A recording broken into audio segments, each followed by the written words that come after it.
All right, folks, we're going to go ahead and get started.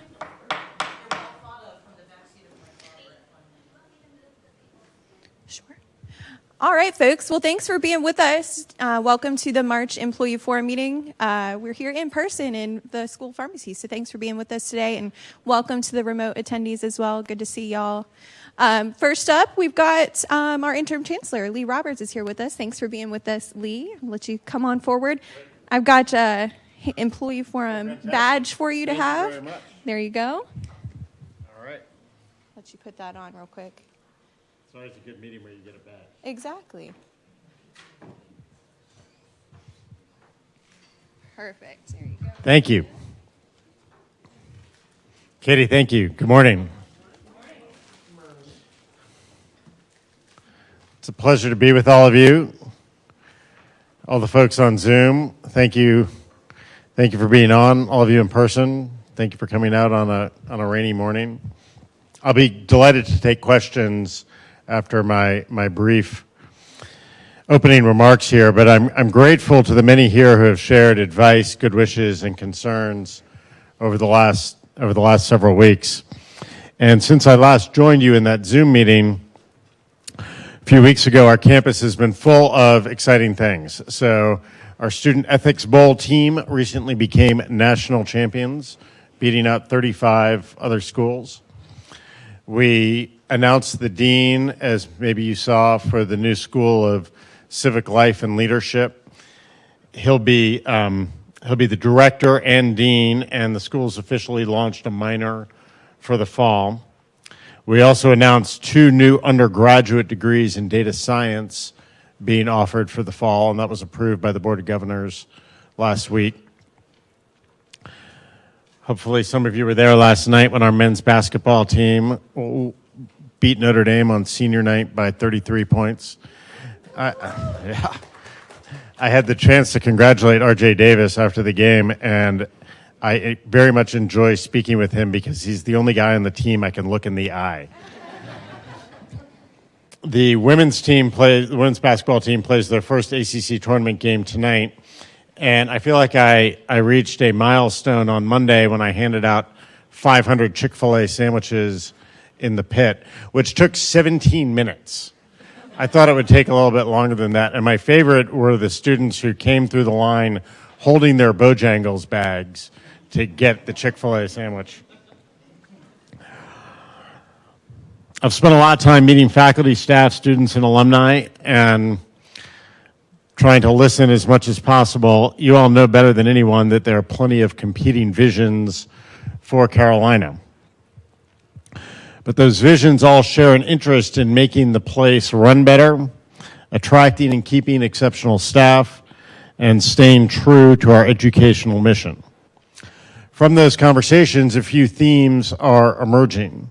There's a clear need to accelerate our repair and renovation efforts. We're the oldest public university in the nation, home to some of the state's most iconic buildings, but also some of the state's most pressing repair and renovation needs. I've got some experience in this area from my time in state government. Repair and renovation is not ever something that you just cross off your list. It's a constant challenge, but I believe we can make progress. Want to explore ways in which we can invest in project management and deploy our repair and renovation dollars most effectively. I've also heard a great deal of excitement, worry, and curiosity about artificial intelligence and how we'll navigate around that landscape. What kind of tools do our students, faculty, and staff need? And how do we make sure that we can be a thought leader in this changing landscape? Our strategic plan was developed 4 years ago, 5-year plan. We did have some people on this campus who were thinking about AI at the time, but it wasn't as clear then as it is now that it will be one of the most important developments in the course of our careers. So what does generative AI mean for our future graduates? I've been thrilled to see all kinds of discussions between philosophers, ethicists, artists, and computer scientists already happening on this campus. And I know Katie assisted over the summer with developing initial guidelines for the staff to help them navigate these new waters. Carolina is perfectly positioned to help our society make thoughtful choices about how to harness and shape emerging technology. And I'm excited to continue working with you on this and all of the other challenges that we face. So with that, thank you again for having me, and I'm eager to take whatever questions that you have. All right, folks. For those that have not been in this room before, if y'all will raise your hands to ask a question, and then there's microphones on the table in front of you. You've got to hold down the push button to speak. For folks on Zoom, if you just raise your hand, and we'll call on y'all. But questions for Interim Chancellor Roberts? Do you want me to just think of questions? Keith. Wait a minute, let me. Oh, push. All right. A stage and a microphone. No, so you were talking about the skill, the new school is what we're calling it. But it's housed in the College of Arts and Sciences. That's right. And we hired a director slash dean, or is it dean slash director? Which is not my question, but it may be my question later. What makes this different from like the chemistry department? And what makes it like if the director or the chair of the chemistry department like sees this and says, maybe I want to be dean director or director dean. I'm trying to fully understand the difference because it's not like it's Eshelman, which is its own thing, or Gillings or the School of Nursing or whatever. I'm trying to understand those nuances and what makes this different. And then on an equity type thing, are they paid as a dean or are they paid as a chair of a department? Good questions. So we stood up the School of Civic Life and Leadership inside the college because that's a much more efficient, much more rapid way of starting something new. There's already the infrastructure inside the college to do that rather than building the school on a freestanding basis.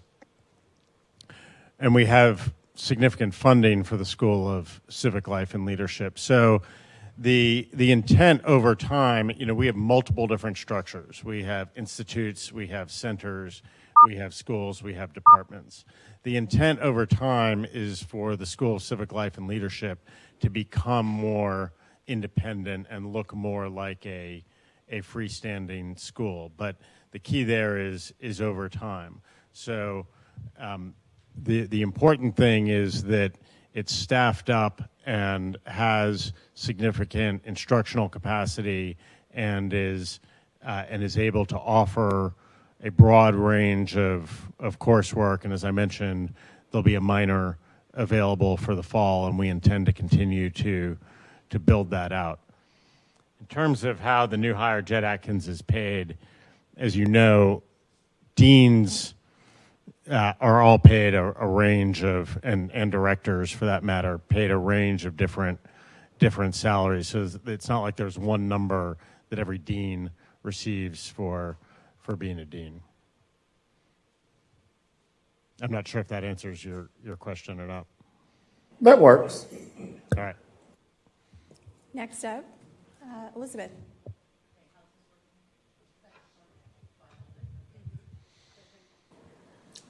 Thank you for joining us this morning.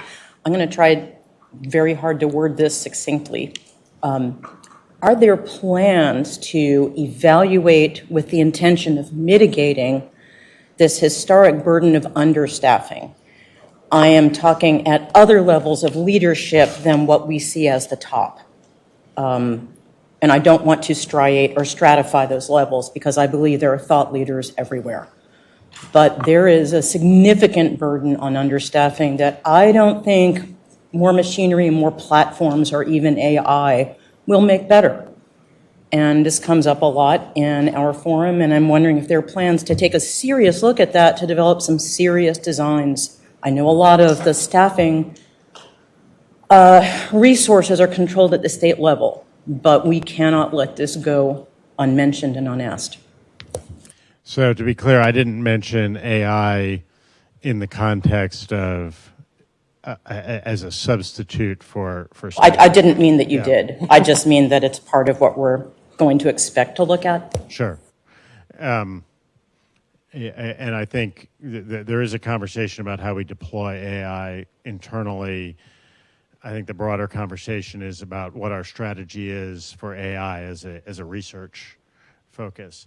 In terms of our staffing more generally, I'd love to hear more about that. I mean, I hear generalized concerns from faculty and staff about not enough people and not enough pay, but it sounds like you have more specific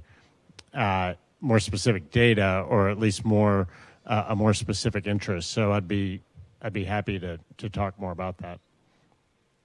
I'm not trying to put you off. I just it sounded as though there was something more specific behind your question. It may be true in not every department or not visibly true everywhere that you will look, but this has been a concern. I understand. I'm School of Medicine, by the way. Okay, thank you. That's helpful. James Holman? Yes. As far as understaffing goes, I was wondering, is there any way, have y'all thought about advertising some of these positions and stuff like that? Because like in the housekeeping department, we are very understaffed. We need like 96 housekeepers right now.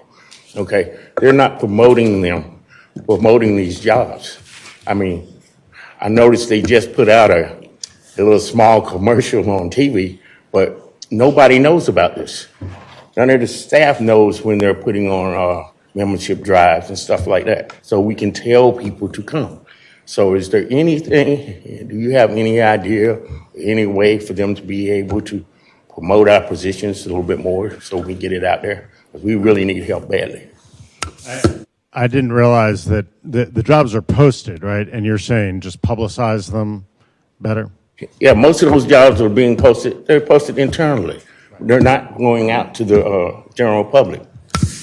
Yeah, I think that's a great point. I mean, clearly we have needs across the board. It's a tough hiring environment, and I think it makes sense to do a better job of publicizing our openings through whatever channels make the most sense. Ide?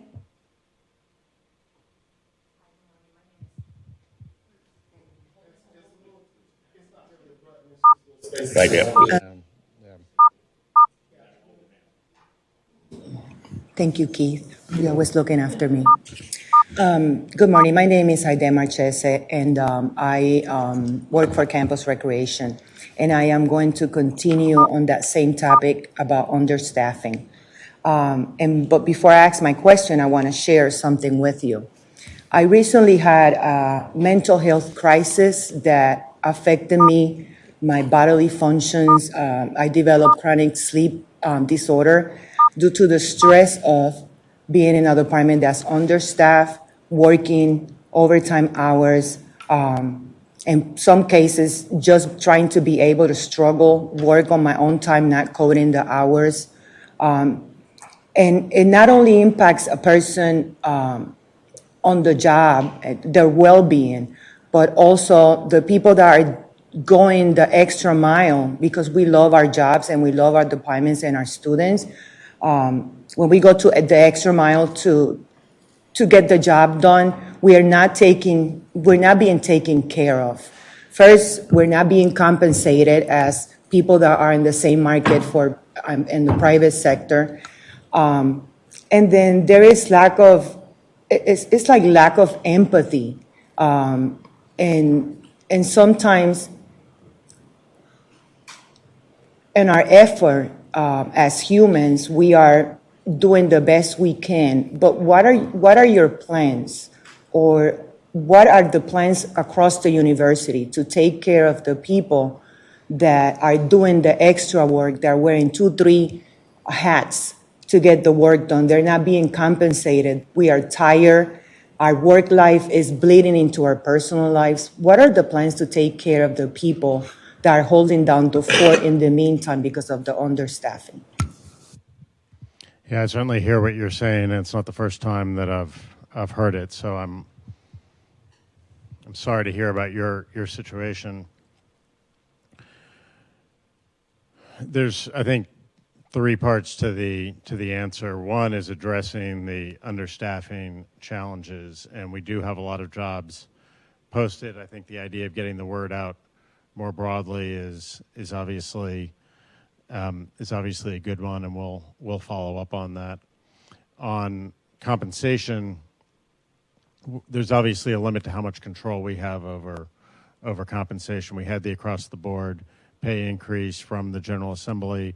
We've worked with the State Human Resources Agency on trying to get more flexibility on the bands.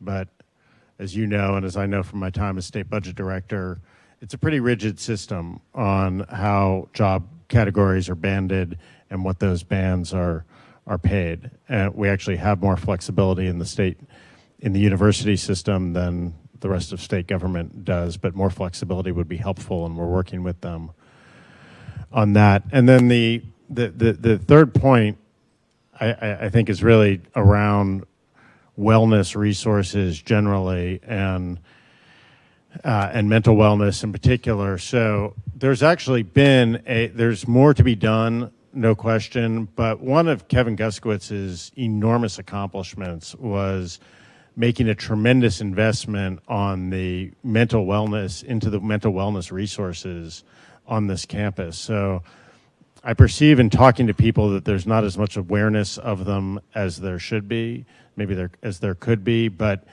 there is a large range of free 24/7 resources available to students, faculty, and staff on the mental wellness front, and the Heals Care Network, the CAPS network. And again, there's more that can be done there, but I really urge everyone to make themselves aware of the resources that are available already, because they're significant. That doesn't address the underlying issue, but it helps deal with the symptoms to some degree. I'll give a little bit of background on that.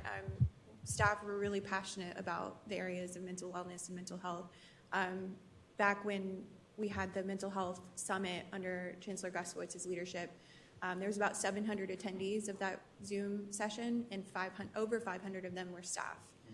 It shows just how kind of important this conversation is to staff who are often the front lines dealing with student mental health issues, but also trying to struggle and navigate their own mental health. So I think the focus has understandably been on our students, who are our number one priority, but I think there could be more done to help advocate for staff mental health and wellness.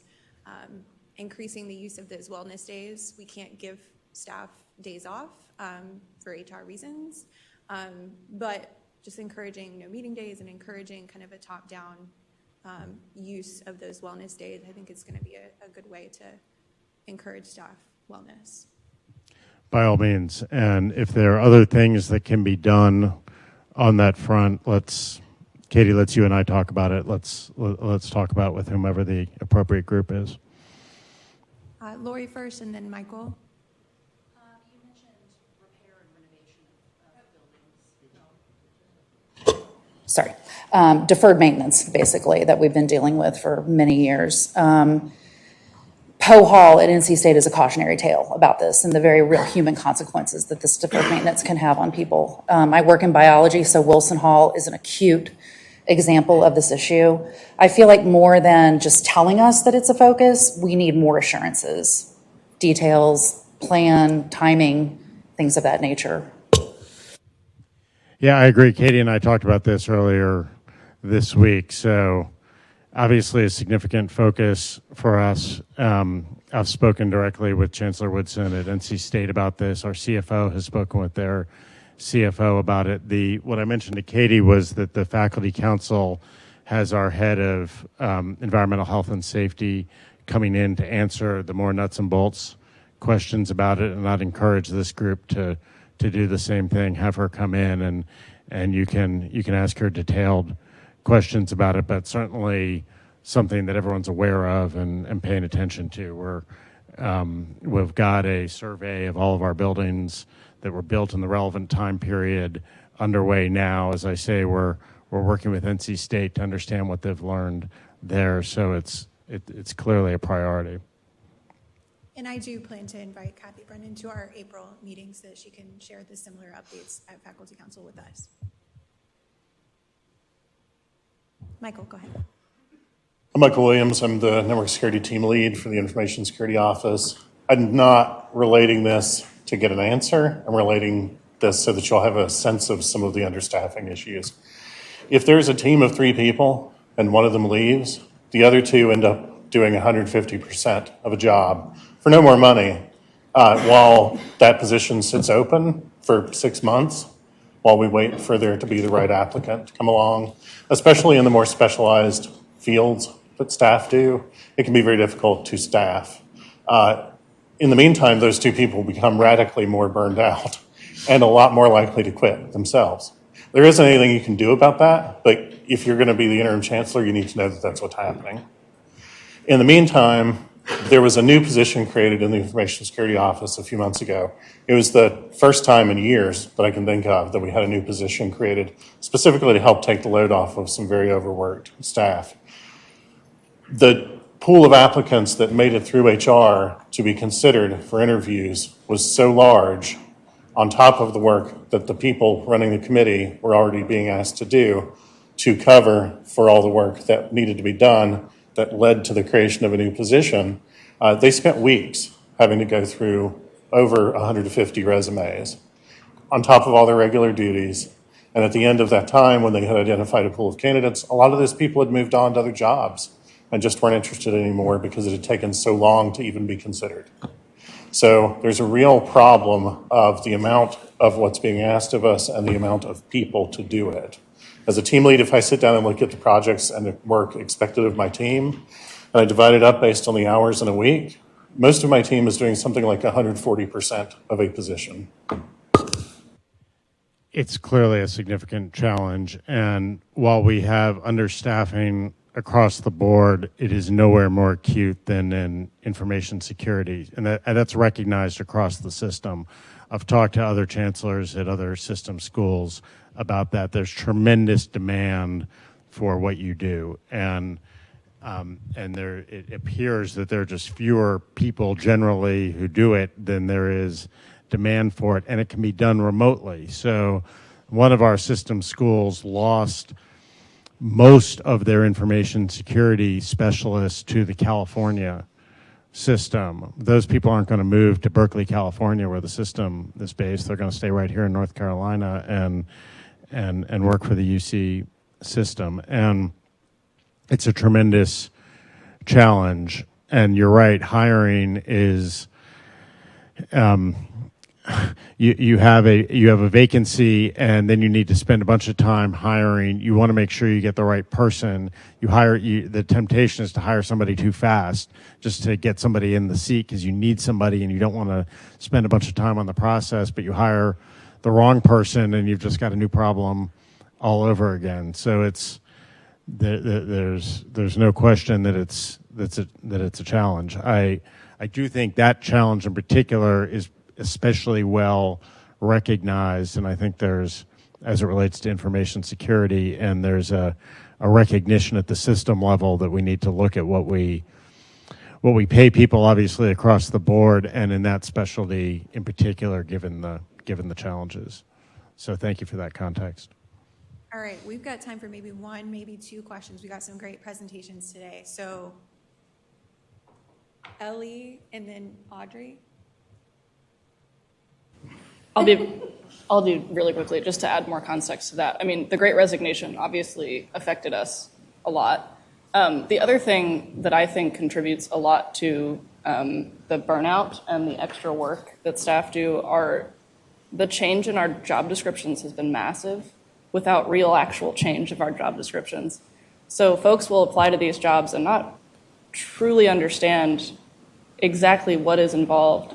And a lot of that comes from system changes throughout, like we have to learn, a new travel system, new technology. And so we do that, but then maybe our job description doesn't actually change. And so we take on more work as we have these jobs, and then we actually have to promote ourselves. We have to go find another job somewhere else in a different department to make more money and to acknowledge that we have learned these things. And so it's a cycle, and we love to have our folks be promoted and to go find new jobs, but then it leaves us in this situation that Michael explained. So just to add more context, the new systems has been such a burden since COVID, especially for staff in my unit, that the amount of time that it takes us to learn these things and to educate faculty, to teach faculty how to use them, it's a job in of itself. I appreciate that. I had heard about the new travel system. What are the other new systems? I'd say more not university-wide, perhaps more like I'm in the College of Arts and Sciences, so we're sort of constantly changing different reporting mechanisms or creating more reporting mechanisms for especially things around faculty and promotion, et cetera. I could send a list if you'd like. That'd be helpful. Thank you. Audrey.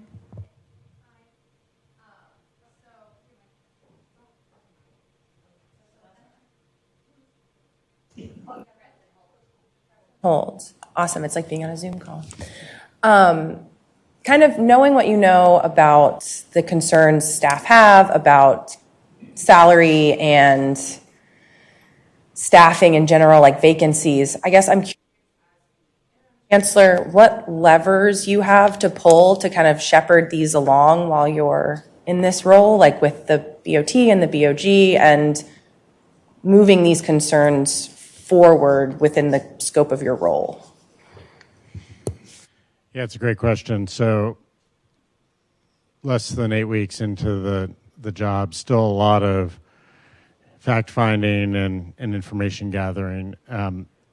This conversation is very helpful to me. I had a general sense of the concerns, but this gives me much more specific feedback and is useful in that context. There's some things we have control over and some things we don't. We don't control what the General Assembly does or what the Board of Governors does. We probably have more influence with the Board of Governors than with the General Assembly, although we're in constant dialogue with both. I mentioned working with the State Human Resources Office to try to get more flexibility on the banding. That's a more administrative issue. We have a decent amount of flexibility in our budget when it comes to a particular, this is more than you wanted to know, but I taught a budgeting class for a while to Masters of Public Policy students. We have flexibility within cost codes. We can move funds around fairly easily within cost codes. Outside of cost codes, we have very little flexibility. We generally have to go to the system office to move funds across cost codes, and in some cases to the state budget office. And so the budget cycle is really our primary opportunity to get more resources. Outside of the budget cycle, we're moving resources around within some fairly significant constraints.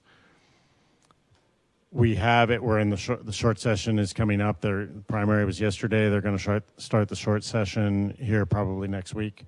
We have a list of short session requests, both as a campus and as a system. Most of those are around compensation and benefits, as you'd expect. I mean, big picture, what we spend money on as a university are salaries and benefits on the operating side and new buildings and repairing existing buildings on the capital side. I mean, we buy some electricity and things like that, but big picture, that's what we spend money on. And so that's what our legislative request is focused on, how much money there'll be in the budget, and how successful we are in those conversations obviously remains to be seen, but it's our job to make the case. Okay, one more. Tiffany, you had a question. Yes, mine is more of a statement, maybe even suggestion. You spoke about, how we're limited as far as banding goes, but some of the issue I feel like is with the red tape that gets in the way of compensating people while they are fulfilling multiple roles.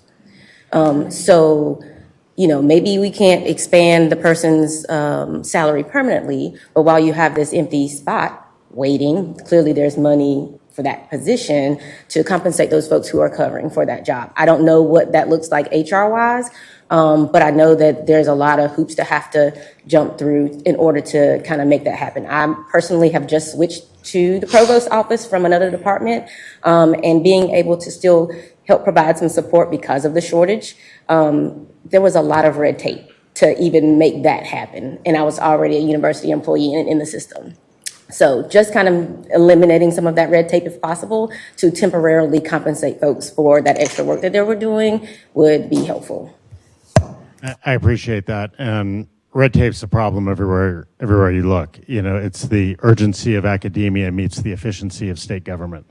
So we have challenges, but I do think we can make progress, and it's something that I'm focused on. I didn't come from academia. I haven't been on the faculty. My experience is running the state budget office, being on the board of governors, and being in the private sector. And so I think tackling some of these more managerial challenges is something I've got some decent background to address. And this forum is very helpful in helping us identify those issues. We don't know where the pain points are without folks like you telling us how it's affecting you day to day. So this kind of feedback is very helpful, and I'd be eager to learn more about your specific situation.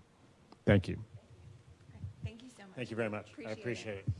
Excellent. Thanks again for being with us. All right, folks, I'm really excited to welcome our next guest. We've got Dr. Shauna Harris, who's the director of the New Carolina Women's Center, and her assistant director, Shelley Kennedy, are here with us. Come on forward, ladies, and we'll get started with your presentation.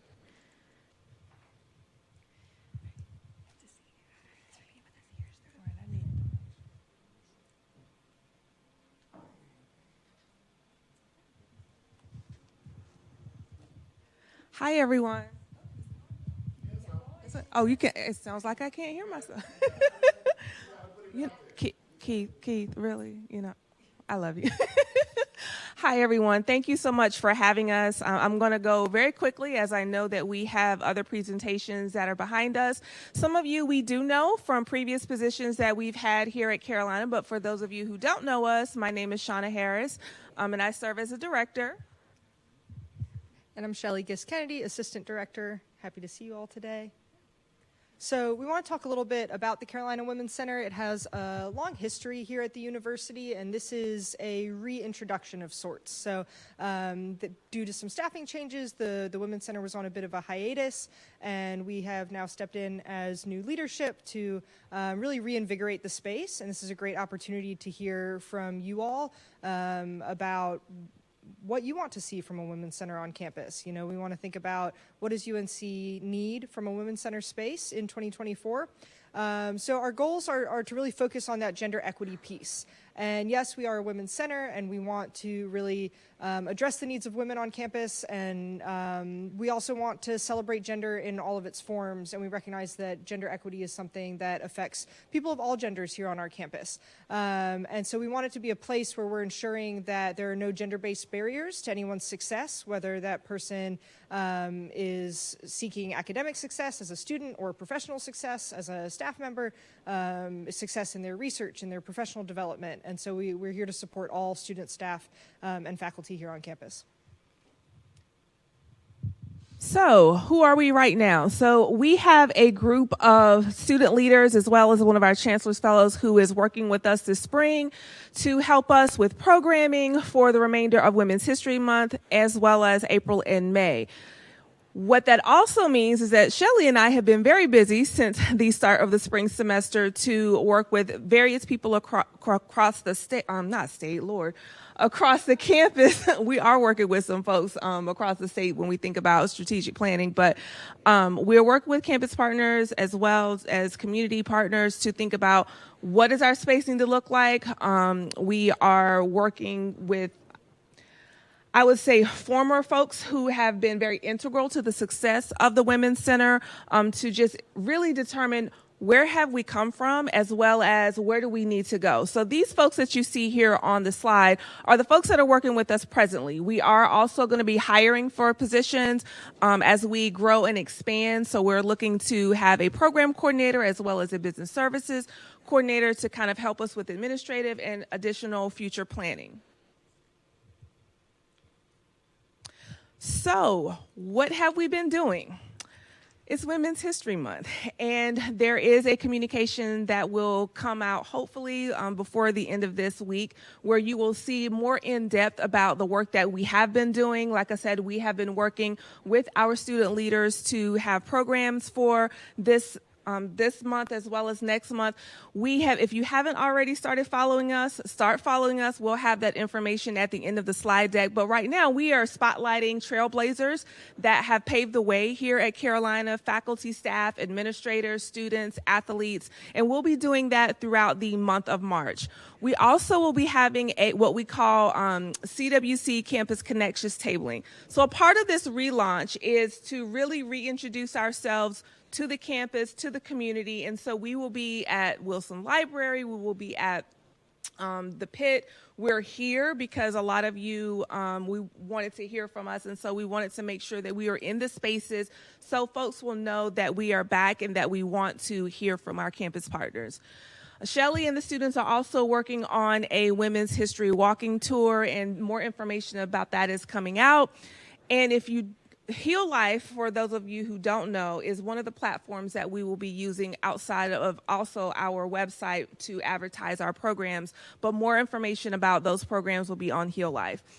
The Dinner Party Reimagined is a program that we're working on with the graduate school. We'll be having lunch and learns that will focus on professional development. Also, what do you want to see as far as professional development? Wellness is something that we've been hearing. We know that is very important for folks here.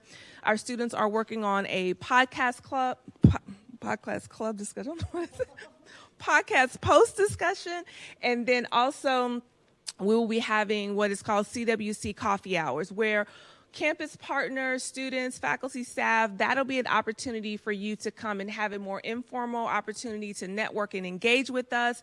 We will be hosting those across campus, but then once we are in our space, which is 215 Cameron, we are not in our space yet. That is a lot of conversations as we are planning to get in our space. We will be having those coffee hours in our space. And so then zooming out and giving a little bit more of a high-level view, we wanted to hit the ground running and have some programs in place immediately when we started up this spring, but we're also really thinking long-term. And so we're doing a lot of strategic planning to think about what do we want the CWC to be in 5 years, in 10 years? Which of our signature programs are we planning to either relaunch or to institute anew? So we're really focused on redeveloping our Women of Worth program, focused on support, networking, community building, professional development for women from underrepresented groups, especially women of color, and a series of workshops, mentorship programming, especially for staff seeking out mentorship, and also for fixed term and adjunct faculty seeking mentorship within their fields. We want to do a lot of professional development work for our staff. We hear from you all about struggles with work-life balance, struggles with, as I mentioned, mentorship, finding opportunities for advancement within small departments or within this university, and we want to think about how can we support you all in those journeys.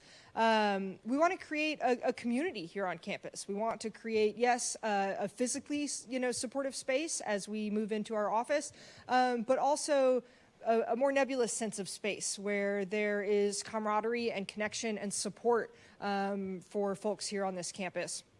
And we want to celebrate women's voices. This is part of what we're doing with the Women's History Month series and what we find value in really highlighting the Carolina trailblazers. Yes, there's been amazing work with gender equity and by women in our country, in our world, but we've seen a lot of really important strides being made here on UNC's campus, and we want to celebrate that.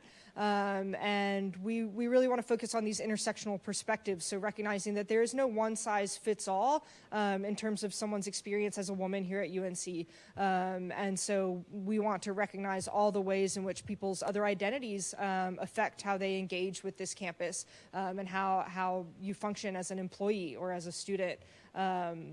And really recognize kind of the beauty in the diversity of experience there and have that be informing and really underpinning all of the work that we're doing. So, how can you get involved? Our applications for our advisory board is now up. And so if you are interested in joining the advisory board, sharing your knowledge, your perspectives, all your talents, we would love to invite you to apply. If you have have more questions, we're happy to answer those for you. That information is listed here on the screen. If you don't want to be a part of the advisory board, that is perfectly fine, but you want to come and just volunteer with one of our programs, just see what we're having at the Women's Center. We always are looking for volunteers, and so we have a separate application for folks to get involved in that way. We want to hear from you. So,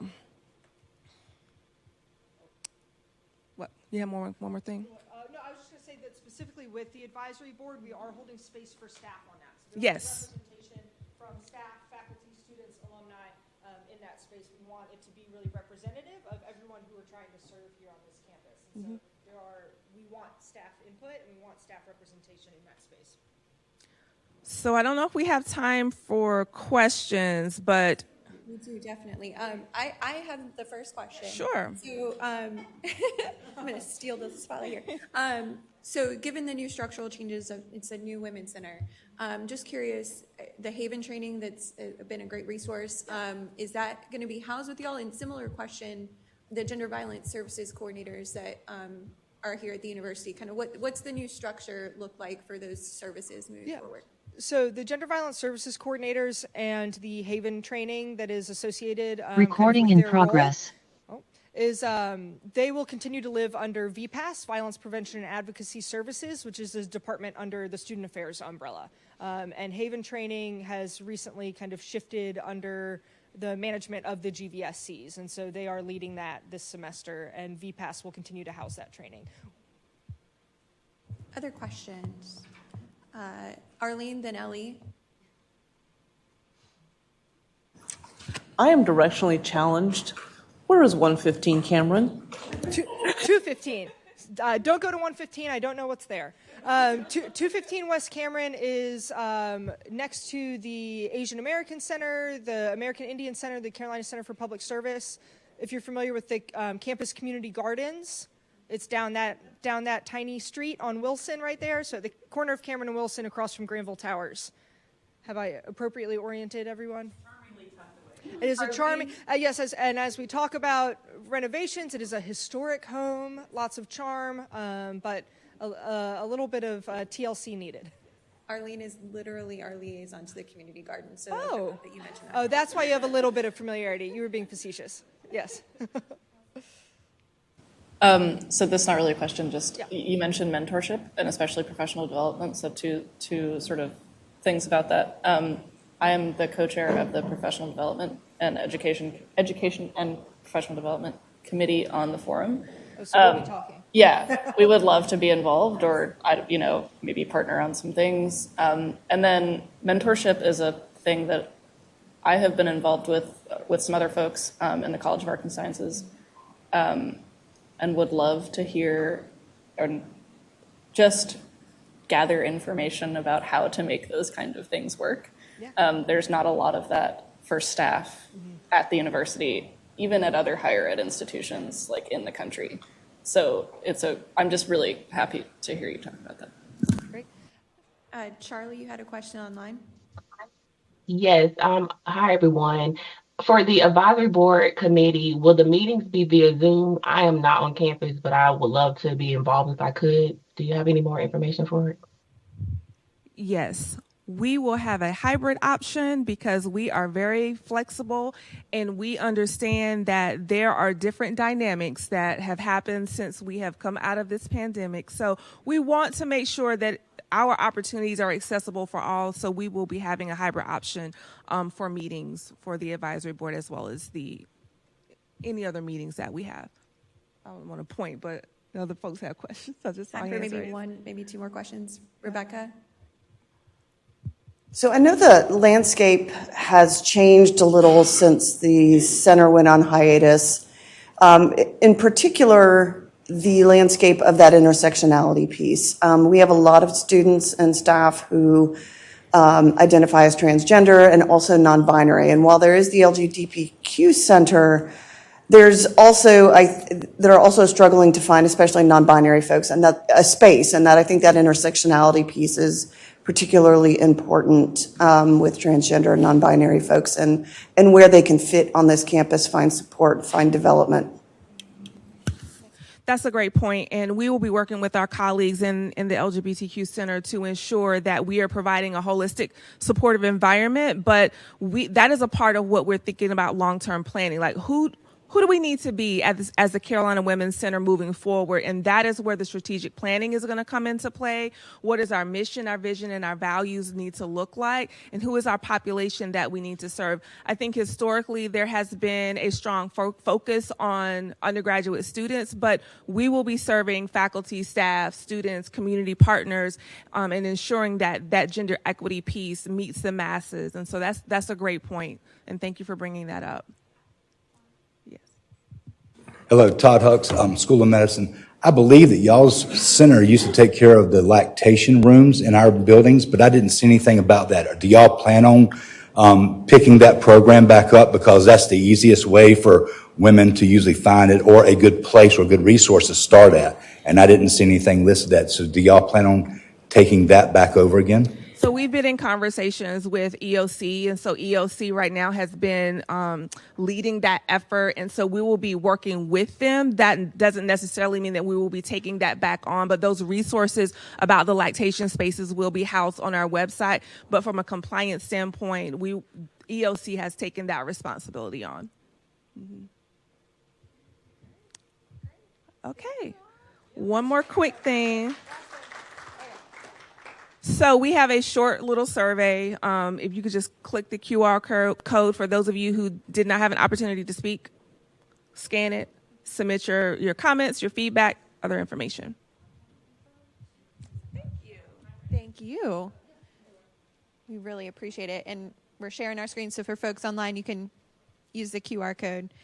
Thank you both so much. We are so excited the Women's Center is back. All right, folks.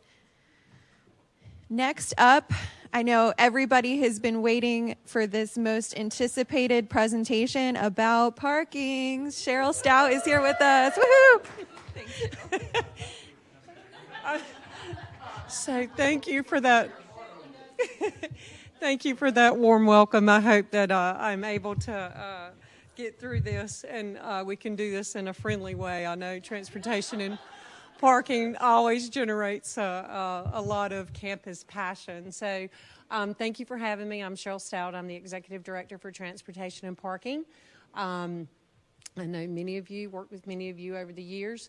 So what I'm going to go over today is sort of the planning process, and I want to be clear sort of about the efforts that go into developing a 5-year plan, and just the efforts that we made to develop a strong vision and mission, guiding principles. Did a lot of outreach, system evaluation, which is extremely important to move forward with the system. And then we developed the 5-year plan. We build system enhancements in that, what the campus wants to see, financial obligations. So we are receipt supported, and we're required to maintain the financial good standing of the transportation and parking system, develop funding strategies, and then our next steps. What do we need to do next to finalize the plan? So just reflection and sort of what our goals were to start. So in the spring, we started with the 5-year plan launch. Our first thing was to talk to the executive sponsor groups. My Vice Chancellor, Nate Knuffman, is the chair of that executive sponsor group. So we launched the 5-year plan with the executive sponsor group, as well as the Advisory Committee for Transportation, which we call ACT, usually is how we refer to that. So our advisory committee consists of representatives from every sort of walk of life on campus. Employee forum, both Katie and Keith serve from the employee forum. We have undergraduate students, graduate students, the med school, the hospital, athletics, student affairs, academic representation from the provost office. So it's a postdoc. So if I've left anybody out, I apologize. Fairly large representative group that serves on our advisory committee for transportation to help develop the 5-year plan. So we got started again in the spring and pretty much focused on just getting people together to start talking about the planning process. We did outreach focus groups. We worked with each one of the focus groups. We did a survey, over 4,000 respondents to the survey, which is pretty significant of anybody that surveys on campus. So that was sort of our spring work related to the plan. This summer, we analyzed all the campus feedback and developed some key themes for the potential plan of action. We conducted a system evaluation, so we hired consultants that come in and help us with this planning process, and the consultants evaluated our system based on some key indicators for transportation and parking systems, as part of the industry. And we developed draft strategies reflecting on the campus feedback. In the fall, we began the collaboration process with our advisory committee. We presented initial strategies for feedback and for development with our advisory group. And we began to develop funding strategies to keep the system sound. So that's what the work has been in the fall. And then ongoing, inform the campus about the programmatic changes and the funding changes to the plan, finalize the plan in the ordinance. We do have a regulatory document that determines our fees and that sort of thing. Present to our executive sponsor group for feedback. The Board of Trustees has ultimate authority over an approval process for all of our 5-year planning. Anytime we change fees or regulatory items, the Board of Trustees is the authority over the ordinance that regulates transportation on campus. And then, of course, the official plan rollout. We're ongoing with that. So just from my focus group, the key findings and some of the key takeaways. Equitable permit pricing. So that was a big, obviously, one that the employee forum also championed. Simplification of the system. This is a system that's been evolving for decades. It gets pretty complex and it gets difficult. So we looked at simplification where we could. Improved communications and education. So frequently people just don't understand how their departments allocate parking or what the pricing structure is, those sorts of things. So just improve education and communication. Investments in technology. We're looking at those technology investments and in technology to help improve services, make things easier to do, and less complex for people to get parking or have access to transportation services. Transit improvements, that's always something that we're a very transit-dependent campus. We're always looking to improve our transit system. And then address pedestrian safety concerns. Those are our key takeaway from the focus groups as well as the surveys. So just a little bit of information about the campus survey. We asked participants to discuss their experience with their travel habits, primary modes of transportation, parking, multimodal, feedback on the system, and then helped us develop guiding principles. So the questions were a mix. We had both multiple choice and open-ended, so we used both of those. So here's some information about the respondents related to the campus survey and just quick facts. I'm going to give this to you. I'll let you guys look at the responses that we received and what those groups. But over 4,000, we were pretty impressed with that. So core themes that we took away from the surveys and how to move forward. The pricing structure. Obviously, this was a big issue. We had differences in gated versus non-gated. We had 4 salary scales. There were issues related to that. Allocation model. That's also something that sometimes is very confusing. Multiple departments under one operating unit, those sorts of different allocation criteria. So that was one of the things. Flexible parking options, so hybrid schedules, those sorts of things. Parking technology to make parking and transit information easier, and then accredited parking organization designation, which just means that we are evaluated against other systems across the country to determine that we are running a really strong system. And so accreditation is a part of that to evaluate our system. Transportation demand management, that was the core takeaway. Our TDM, which is our transportation demand management program. Our point-to-point, which provides after dark transportation as well as ADA transportation. Our local transit, which is Chapel Transit and regional transit. Programming and policy, so capital asset management. We talked a little bit about deferred maintenance. Well, parking has hundreds of millions of dollars worth of capital assets that have to be repaired and have to be kept safe and in good working order. So as part of this plan, a whole assessment of the entire parking inventory, the parking decks, the development of a master plan for all of our maintenance, as well as a funding mechanism for that as a part of this 5-year plan. Mobility processes and access. So just to review how we do ADA accommodations, make sure that we sort of have all the campus experts involved in how we're making those accommodations and how they work for campus. And then communication, education, partnership, collaboration. Those are the core themes. So the summer sessions, as I mentioned before, they did a whole holistic review of these 20 characteristics of the system, and that developed a list of potential plan elements, where we're doing well, where we need to do better. And just evaluating the financial future. So the 24 revenue and expenditures, funding structures, and rate structures. So we're going to talk a little bit about changes, recommended changes to the rate structure. So what we heard from the campus is equity and permit pricings, smaller salary bands. So we only have 4 salary bands. So it's like below 32,000, and then 32,000 to 50, then 50 to 100, and over 100. So we really only had about 4 salary bands. And so there were concerns about that. Is that equitable in terms of how much people are paying for their parking permits? Simplification, we had differences. Gated parking was a higher cost. Many times the gated parking was further away. The surface parking was closer. Just nonsensical reasons for pricing. Daily options, occasional reporting, more opportunities for that. Increase event parking prices to maintain a higher percentage of revenue. And student affordability, of course, is always a concern. And then our patient visitor cost and impact concerns there. So the transportation recommendations, what we heard, increase the communication and transparency with transit. So a lot of people tracking systems were down, or they're not as good as they can be. So that was one of the things, tracking to make sure on-demand services that they're working efficiently and people know when the vans are coming. Expand alternative modes of transportation on campus, expand our bike share, micro-mobility opportunities, and strengthen our commuter alternative program. So again, these are the recommendations for the transportation improvements: a new tracking system, which is incorporated into our annual cost. There's no additional cost. North-South bus rapid transit. If you haven't heard that, Chapel Transit is developing an express sort of service that's called the North-South BRT that runs along MLK.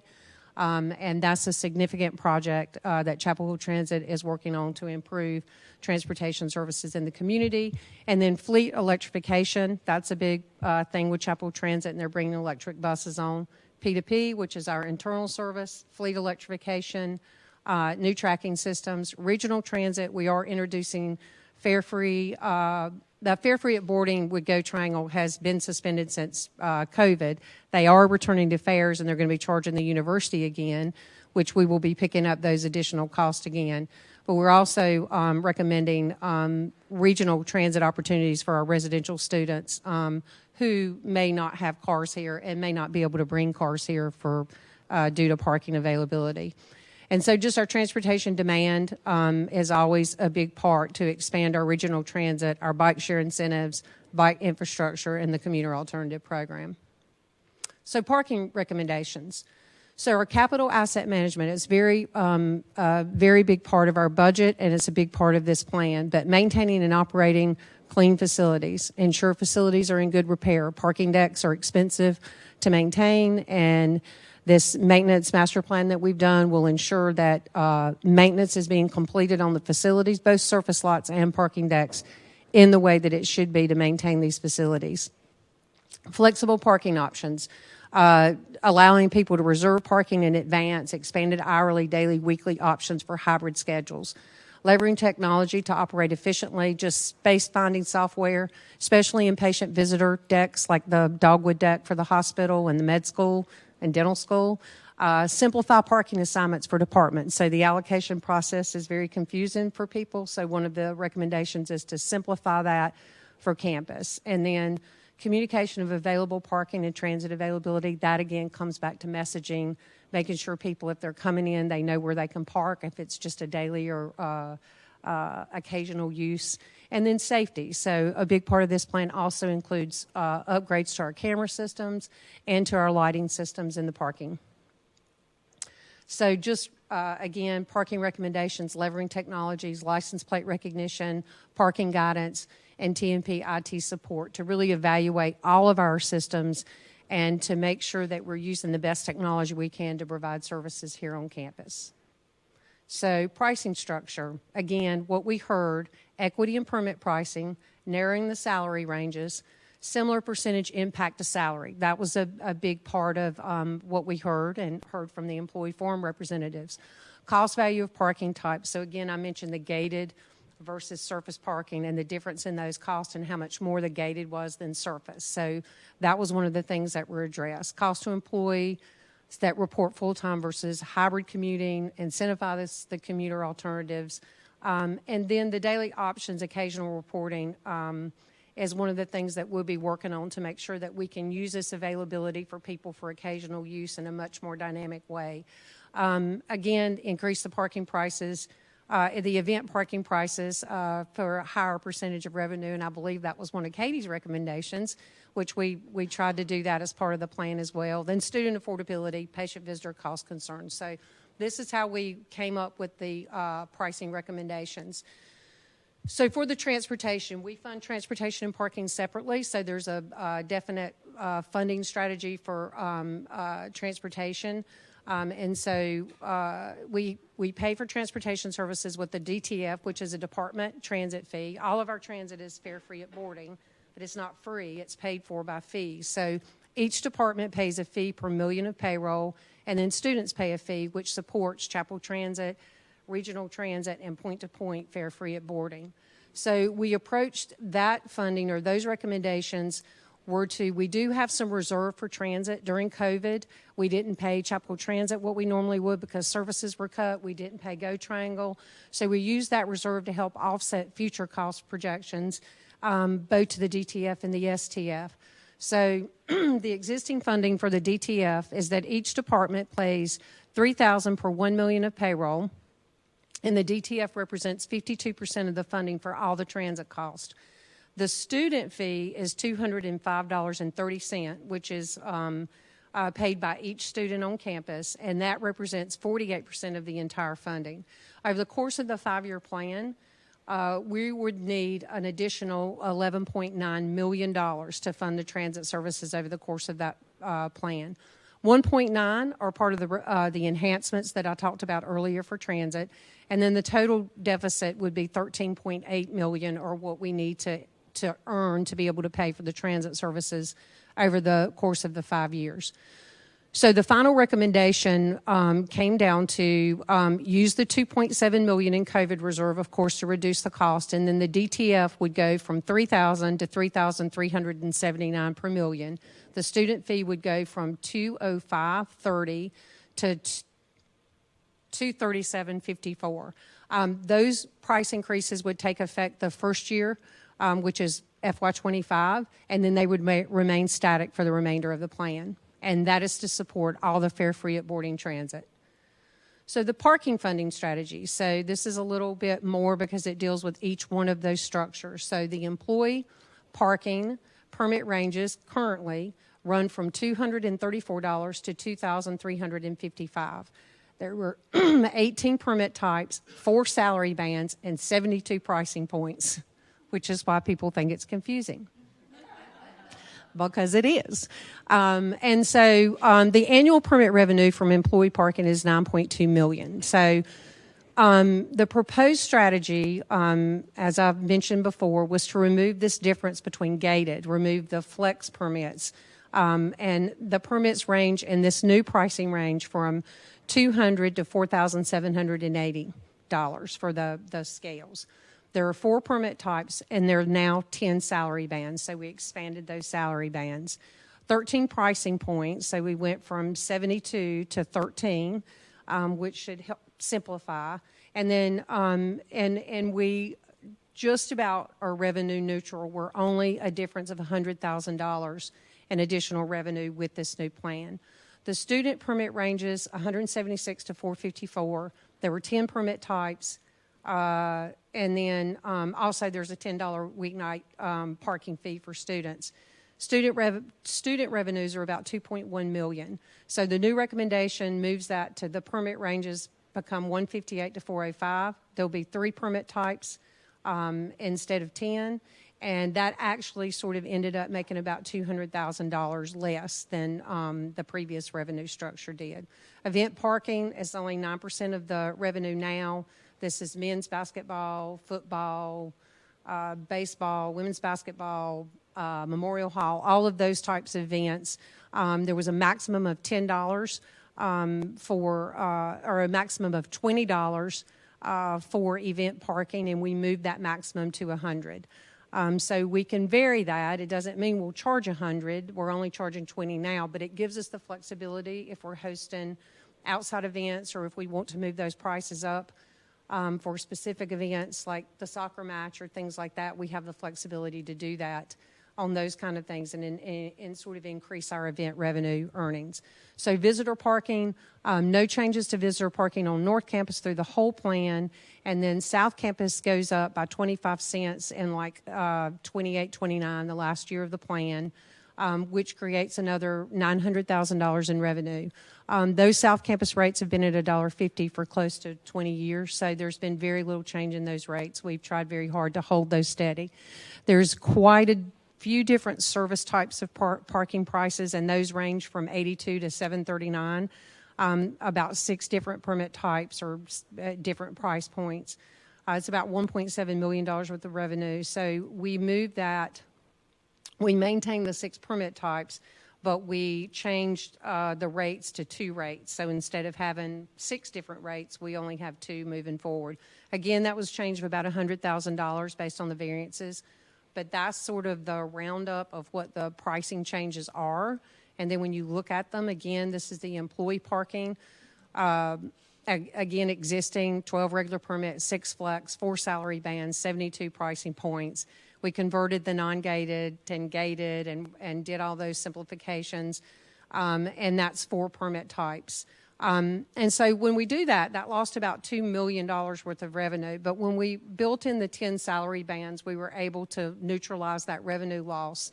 And again, we went from the 4 to we have salary bands of less than 40, 50 to 60, 60 to 70, 70 to 80, 80 to 90, 100,000, 90 to 100, and then 150 to 2. So we expanded those to 10 ranges for the future or the recommendation. So we removed the flex parking option, we redefined daily, and then the parking options for the daily we will increase throughout campus. So this is the new proposed employee pricing structure. So the below 40 is $315, and then 40 to 50, $405, and so goes the rest of the pricing structure. The park and rides that are currently different rates or employee weeknight that are different rates, that's just going to a flat $200. Rather than being salary-based, it's just a flat $200 for any of those types of parking and parking accommodations. So this would be the recommended new proposed employee permit pricing scale. This is the student parking. Again, the 10 permits, we consolidated from 10 to 3. And again, we reduced that gated versus non-gating for students as well. So this is the new student rates. Again, it's just zone student permits for campus would be $405 for the academic year. The RR, which is off campus, would be $260. And then again, their academic is less. It's still based on the annual $200, but it's $158 for the academic year. So that's the student proposed rates. This is the event, again, moving to $100 maximum to allow flexibility in charging for events. And then this is the proposed event structure, which changes the conference or the monitoring rates based on salary. You know, we have to pay more to the contract employees, and so we raise those rates as well. And then visitor parking, again, that's just 25 cents at the end of the plan for South Campus, North Campus, and Mid Campus will remain static. And then these are the service permit rates. Again, we had $739, $658, $739, $816. So they'll all go to $675 and then $100 for the 15-minute service. And that's it. So we are at the point of updating the ordinance, which means all of these regulatory, which are fees, will be have to be changed in the ordinance. They have to be approved by the Board of Trustees. And that is sort of that's where we're at right now. So All right, that's Cheryl, it. that's a lot of information. Can we go back to the, yeah, I tried. Can we go back to the employee pricing structure page? Because I think that's probably the one that's of most interest for folks to ask questions. And I wanted to emphasize something on that slide. The biggest thing I think of importance is that 1% number that we talked about, trying to make sure that folks on average only paid about 1% of their salary towards parking across all of those different ranges, for whether you make below 40,000 or whether you make above 200,000. Those rate structures there, that equates to about 1% of your salary. For the new scales, like I would say 1 through maybe 6, it amounts to a lower amount than in the current plan. Mm-hmm. And the higher rates are going to be paying more than in the current plan. So if you make below, I would say $75,000, $80,000, you're going to be paying less in parking in this new proposed structure. So I think that's a big takeaway from this slide. And even in the lower salary ranges, if you went from gated to non-gated, that was a significant drop. I mean, just to bring down that difference in gated parking, which was quite a bit more. Okay, questions? Rebecca, then Laura. I think this is an easy question, which I'm not known for asking. But when you're talking salary range, because I know this is going to be a question I get, this is your gross salary before taxes, before retirement, before anything comes out of your check? Yes. Okay. Laura? Okay, I have 3. I'm going to take advantage of asking all 3. Hopefully they're fast. First, you had mentioned getting rid of the flex permit, which is sad. Can you talk a little bit about the thought process for that and why you all made that decision? So the daily options will replace the flex permit. So there will be a price break. I mean, in some cases, these new pricing ranges are less than the flex permits, okay? So it really will be sort of an individual decision, right? If you only come in one day, then the occasional use options are really going to be your better commitment. If you come in 2 days, we have so many people working so many different schedules that really people were trying to fix their schedules in a flex permit, which is like, I work 2 days this week, but I won't work again for another 2 weeks on campus. And it's like, that's not what the flex permit is. So, I mean, a lot of people were getting them from those reasons. But so the flexible parking options will really allow you to cater it more around what your real needs are, as opposed to like just 3 days or less. And fitting it into that. We just had so many requests to accommodate so many different schedules that it's like the occasional use is going to be a much more flexible option. That's great. Thanks for clarifying. Second question, you had mentioned that you're hopefully just changing the language of if a permit holder parks in like the dogwood deck, changing it from a citation to a fee.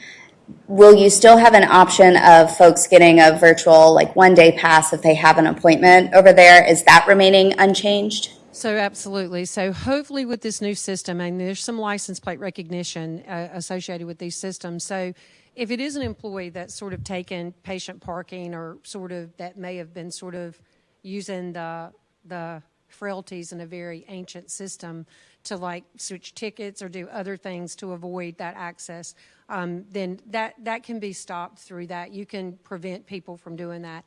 So hopefully this idea of, us, I mean, I too am a patient of UNC, and so is my family, having to go through extra hoops because of that situation will not be necessary in the future. But yes, we will still have that opportunity. We're patients just like we're employees, so that will not change.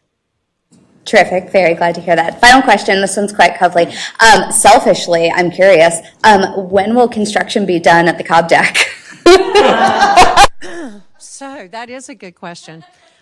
So we are in the process of this new gate system, and it's been Abigail's here with me, who's our department project manager, and it's been a labor of love, is what I can tell you about that. But hopefully within the next week or so, they'll be finishing up the concrete, getting the loops in, and getting the gates reactivated. So it's been painful. It's a 30-plus-year-old system, and so the whole infrastructure had to be built to accommodate it, but Cobb deck's almost there. You're welcome. Oh, Lord. Keith, Teresa, James, and Elizabeth. Mine is a very quick follow-up to what one of the things Laura was saying, how we changed the language from citation to fee. I had to step out, so I may have missed it. Did you express why we made that change? Well, basically, the transportation and parking does not keep fine revenue. So I don't know how much any of you keep up with this, but we have to return fine revenue to the state, and that's sort of constitutional law. All the agencies have to return fine revenue, even though this agency receives no state funding to operate.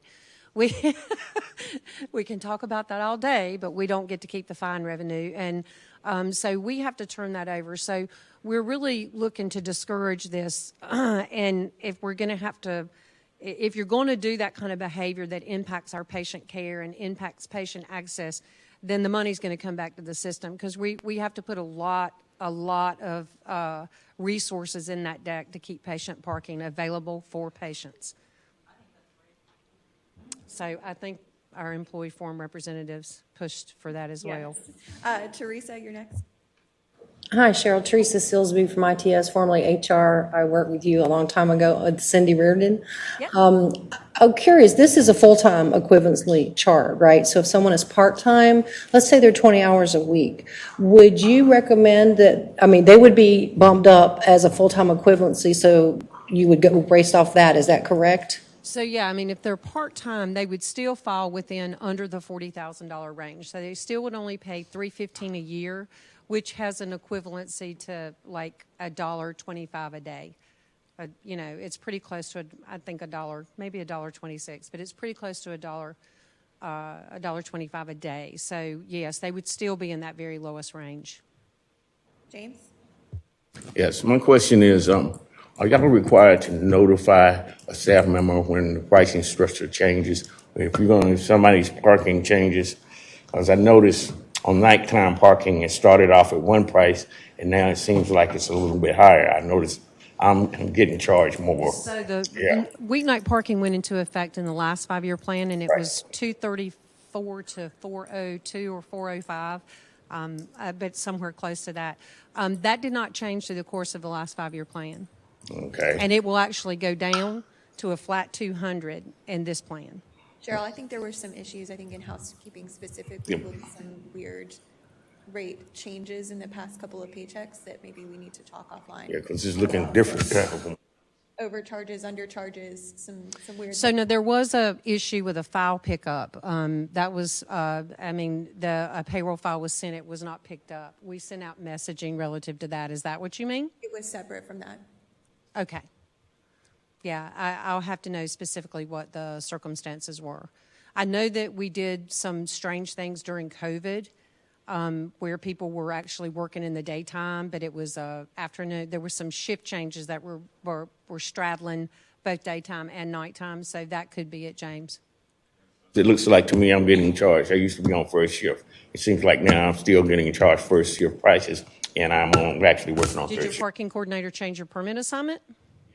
I actually park on Medical Drive now. I used to park in S11.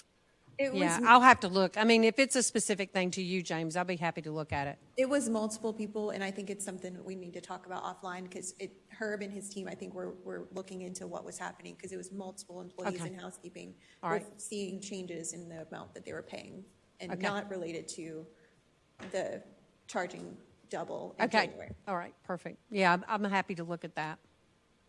Elizabeth? Okay, I have two little things. Actually, one's big and one's little. So let's start with the little one. I don't know how far across campus this happens, but there are a couple of parking spaces that have signs saying Nobel Prize laureate parking only. Is there a way, I know this is just probably a small slice of parking slots, but I work in a research division where sometimes we've really got to get in and out from a remote place to campus. Could we find another way to honor our Nobel laureates without a parking spot? Can we not use parking as an honorarium? And while we're at it, turn those spots into, specific research pay-as-you-go visits, or even research, visitors that are going to do something grand instead. And that's the little thing.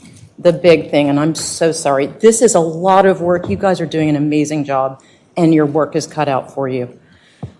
Could we somewhere after these great changes take place evaluate housekeepers' needs?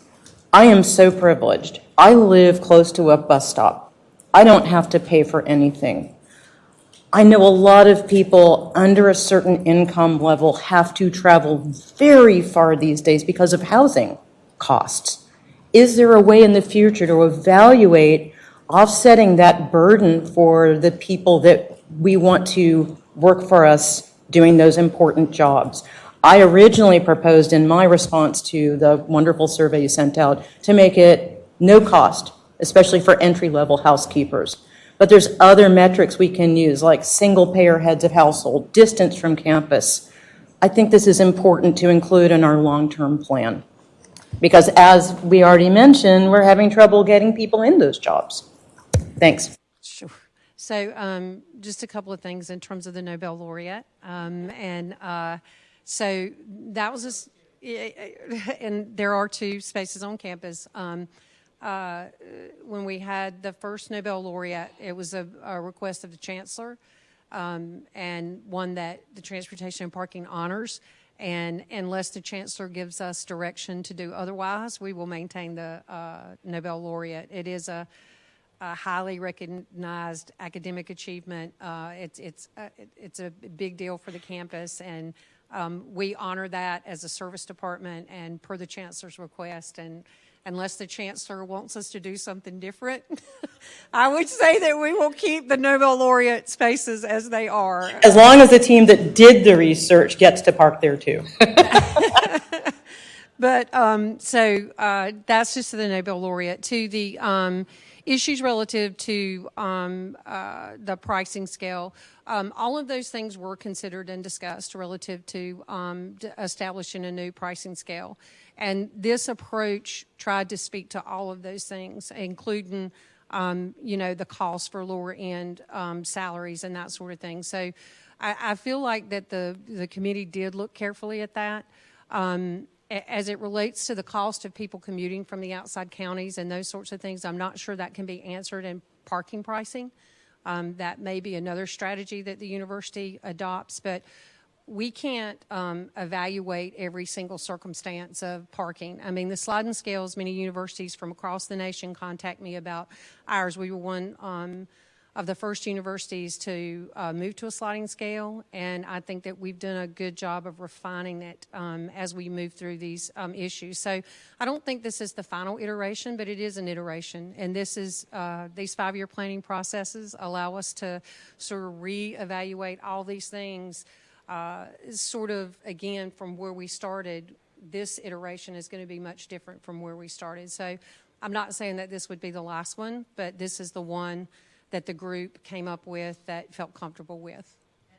Nice. Since I asked a question, I think you did a great job. Thank you. I just want to keep it on the creative radar. for the next round. Perfect. And it should continue to be a collaborative process with the campus community. I think that's one of the best things, one of the best processes on campus is this collaborative approach to evaluating the system and responding to campus community input. So thank you. And hopefully this will continue this process of coming up with these recommendations. All right, we've got time for a couple more. Audrey had her hand up, and there's some questions in the chat as well.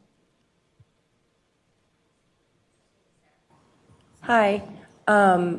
I work in university development, and we are moving to a building next to the Friday Center.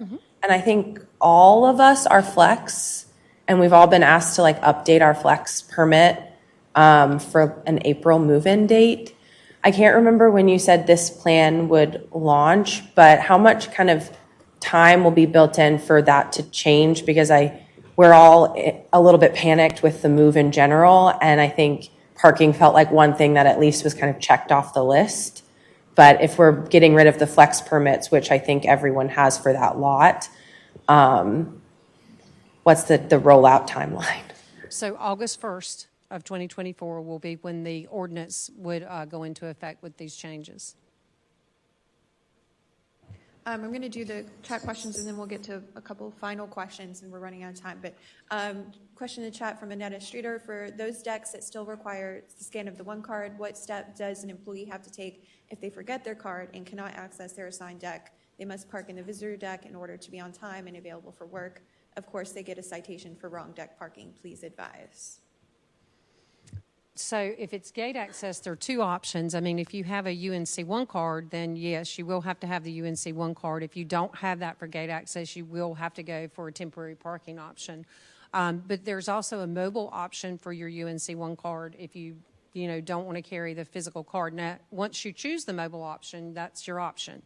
But typically people do have their phones with them. So there are two different options. But if you forget your card, then yes, you would need to find, alternate parking because I'm sorry. That's not being truthful completely. With the new system, there are intercoms, and we have an operations center. So in the new gated lots where there's new gates, there's an intercom where you can reach our operations center. They can verify that you're a permit holder and raise the gates. In the old gates that still exist, you would have to find a new parking arrangement. But hopefully by the end of this fiscal year, we will have all of those gates replaced. So you will be able to hit the intercom. I'm sorry. All right, that's great. And then the final, I think this is a yes. Will we need a parking pass once the gates work at Cobb Deck? Will you need you always need a parking pass. So in the absence of gates on campus, parking permits are always required everywhere. So if you're parking in a lot with a gate up, it's still a parking violation. You have to have a permit. Sarah, and then Leslie, you had a question? I think my question is fairly quick. With the change from the flex to the daily permits, does that mean there'll be an increase of daily permits available? And my question stems from, on this side of campus, I'm here at the School of Pharmacy, N7 is the only parking lot, and you have to reserve a daily pass like 3 to 4 weeks in advance to even get a spot. So yes, there will be an increase in daily opportunities and also allocatable daily opportunities. So there is the opportunity for departments to assign, like instead of like, hey, I'm gonna go out there and find the N7 when it's available, the department can say, hey, I'm assigning daily options to 5 different employees in N7, right? And then when you need it, you can come in and use it as an allocated resource as opposed to like first come, first serve. So it'll be sort of a different approach. I mean, we have to sort of reimagine how we do things and how we present those availabilities. So departments being able to allocate a daily option for employees will be the same as being a daily one or, a flex one. It still should be able to be something that you can survey your department and say, hey, we have 10 daily needs. They come in at different times, and you can allocate it where it's sort of a guaranteed daily option, right, instead of a hunt and search. Leslie, and then James, and then that's all we have time for. Yeah. Is your name not Leslie? I'm sorry. Lori, sorry. You may have just answered this. and this may be an ignorant question too, so I apologize. So we still have to go, individual staff still have to go through a parking coordinator to make changes to our own parking. Is that correct? Yes. Okay. Is there any chance in the future that employees can sign into the system and make their own changes? So because the departments, and I'm not going to say what can never happen, we're trying to like develop a system where coordinators can go in and easily make changes to assignments and that sort of thing. But the department is the resource manager. So, I mean, it just depends on what you mean by change. So you can go in and make changes to your license plates. You can do things like that. But your assignment really is sort of governed by the department. They have the resource authority to assign within the department. So I would imagine that the department will keep that resource assignment process belonging to a department representative. Go ahead, James. This is a simple question here. I wanted to know how come once you put everything on your mobile app, why is it that the same information that's on your one card is on your mobile app? Why you can't keep both? Well, I would defer that question to the UNC One Card office. I mean, they control and they manage that system. I imagine that there are purposes behind that relate to technology and other uses. I would be hesitant to speak for the UNC One Card office. Because I don't understand the logic behind it. If the same information is on both, why wouldn't you be able to use both? I would recommend submitting, I mean, I know Melinda, submitting a question directly to Melinda. I'm sure she'd be happy to answer that question, James. Thank you. And I would like to say one last thing. So the 5-year planning process is a big deal. It's a big time commitment every single time. And to get through it is like having run a marathon and coming out on the other side. But many thanks to Katie and Keith for representing the employee forum. Sometimes when we do these collaborative processes, sometimes people participate, sometimes they don't. This is an opportunity for voices to be heard. And Katie and Keith were there the whole time providing guidance, thinking about the employee's voice, that sort of thing. And I do think that the representatives that do this work deserve credit. So many thanks to Katie and Keith for participating. It's a big deal. Thank you. Thank you, Cheryl. We appreciate it. Sorry, switch around here real quick, folks. We are running short on time, but we're going to try and get through all of these things. Our human resources update, Linc, I believe, is joining us online. Linc, feel free to unmute yourself, and looking forward to hearing HR updates. Okay, thanks, Katie. I just wanted to say that it was really great to hear the Women's Center presentation earlier and their focus on perhaps providing some mentoring services. Just wanted to circle back around. I think we'd shared at a prior meeting that we had put a proposal forward for a staff mentoring program. Good news is we got funding for that. And so I'm going to have Kathleen Guerrera, who's our Senior Director for Organizational Professional Development, who's sort of leading that process, to reach out to the Women's Center to see if there's some opportunity for partnership there. Would also love to get her connected with your Professional Development Committee. So I'll shoot you an email, Katie, on that to see if there's some opportunities for partnership there as well. And then circling back to a couple of things that I heard earlier during the roundtable, I believe it was Tiffany that talked about the red tape around increases. Tiffany, would love for you to shoot me an email and hear more about exactly what your experience was, if you don't mind sharing those details, so I can take a look at that a little more closely.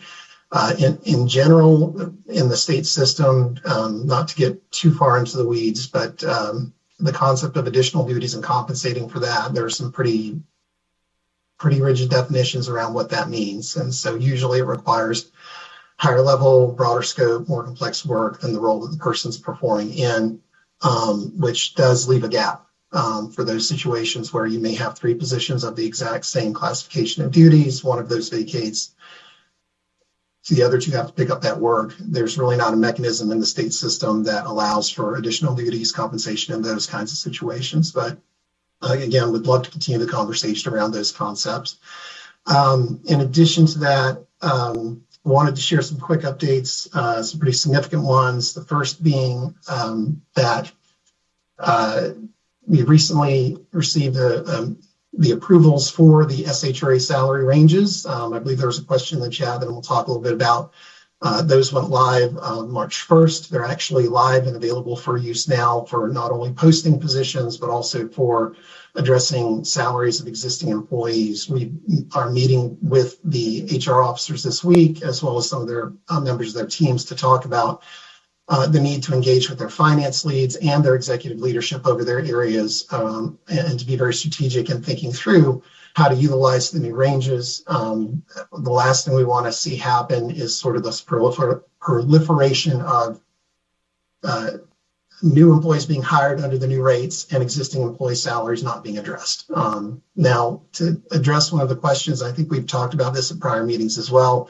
There was no additional funding from the state that came along with these updated ranges. So the UNC system schools across the whole system are having to look at their budget planning processes to try and help not only address it at the university-wide level, but also with campus units and departments as well, to try and help them think about how they might be able to address salaries over time utilizing the new ranges.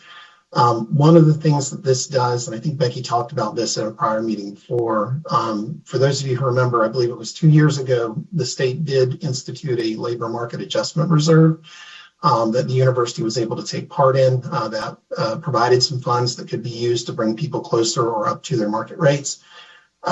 Last year, the university system was not included in that labor market adjustment reserve. With these new ranges, I think it puts us in a better position as a system to advocate being included in future iterations of that, to receive funding to address salaries over time. So there's not, and as Becky shared in prior meetings, there's not an automatic adjustment that's going to occur to salaries with these new ranges, but we have a new framework in place that's going to provide a little more headroom for salaries to be addressed over time. On average, the range has moved about 15%, some more, some less, but that was sort of the average that we're seeing across the whole structure. So it's good news, but it presents some challenges, and how we need to strategically think about managing those for postings and new hires, but also managing within those ranges for our existing employees and addressing salaries that way. So that's good news. They're finally here, the new ranges. The second update I wanted to give is there's actually been some terminology changes for what we've known historically as our EHRA non-faculty roles. In particular, and doing a little bit of history here, you all recall the legislation that was passed that provided for wage hour exempt positions the opportunity to convert to EHRA non-faculty. There's some more work being done that will allow for employees in those positions to make a decision later in the year. So we'll be sharing more information about those plans once those are solidified. But the terminology change is addressing a couple of different categories. One is our Tier 1 Senior Academic Administrative Officers will just moving forward be referred to as SAAOs, or Senior Academic Administrative Officers. They're essentially dropping the Tier 1 from the label. For our Tier 2 Senior Academic Administrative Officers and our Instructional Research and IT positions, those will be categorized as exempt professional staff moving forward. And I think the reason for that is, as we're seeing more and more job types moving into the EHRA non-faculty realm, those labels aren't quite adequate for capturing the larger group and the more diverse titles that we're seeing. So the system office has adopted this new terminology, or EPS, instead of EHRA non-faculty. A little easier to say, the exempt professional staff. That's effective immediately, so we're working to try and update the terminology across our website or forums. That's going to take some time because there's a lot of places that refer to EHRA non-faculty. So we're working through that over time. In addition to that, we are providing some, template communications for the HR officers so that they can use those to send communications to those impacted employees. It's really just a name change. It really doesn't change anything else. It does not impact the terms and conditions of employment for those staff at all. It really is clearly a name change. And the work I mentioned earlier that's going on at the system office right now is to stand up essentially a new updated structure for EPS positions that we should see later in the year.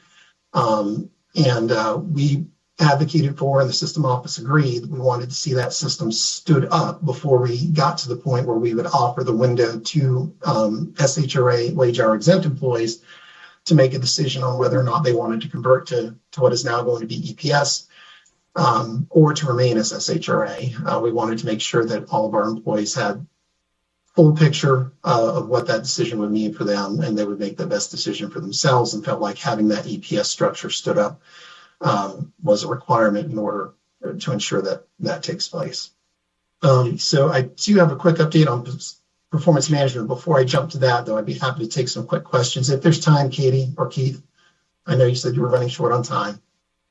Yeah, does anyone have any questions for Linc? We have one. I can't see that far. Is that Sharon? Okay, but I go to the eye doctor on Monday, so we're gonna get this.